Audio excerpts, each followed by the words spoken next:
Hi, this is Hannah Smith for Bassity Beat.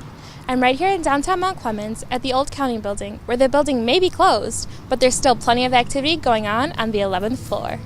We have this site in Mount Clemens, right downtown, which is a pretty unique area, and so we're, we've had a successful nest here for quite a while.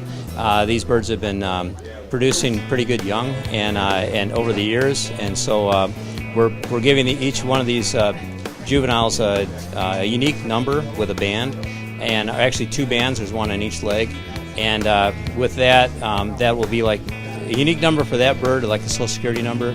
Then that way they can be tracked over time. We have a color band which has actually large numbers on it, which can be seen from quite a ways with like a telescope or a long-range camera. So that way they can be tracked remotely rather than intrusively as we're doing right now, putting the bands on. Peregrine falcons are crow-sized with a wingspan of 36 to 44 inches. Adults have slate gray backs and are barred breasts, while immature birds have brown backs and heavily streaked breasts. All peregrines have prominent cheek marks on either side of their head. As is true in most species of birds of prey, the female is larger than the male. The females average about 32 ounces in weight, while the males only average about 22 ounces in weight. Peregrines hunt by diving at their prey from far above and catching them in mid-flight.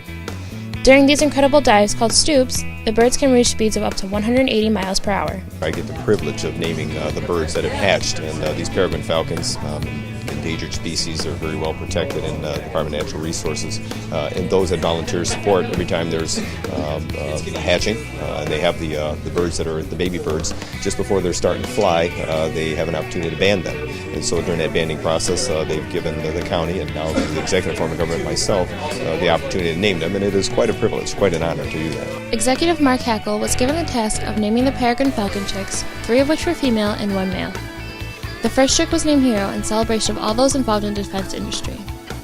The second female was named Comtech, which is the name of the county's premier communications center that opened in December of 2013. By naming the chick Comtech, Executive Hackel was honoring the 2 women tasked with running the communications center, Laura Peoples and Vicki Wolber.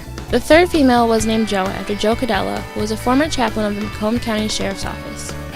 The fourth and final chick, a male, was named Max after Max Thompson, the visionary behind Macomb Community College. Being able to see these birds and realizing they're an endangered species and they chose Macomb to make their home. They're going to be going down at the Campbell-Ewald building as well in Macomb County to name a couple other birds later on today.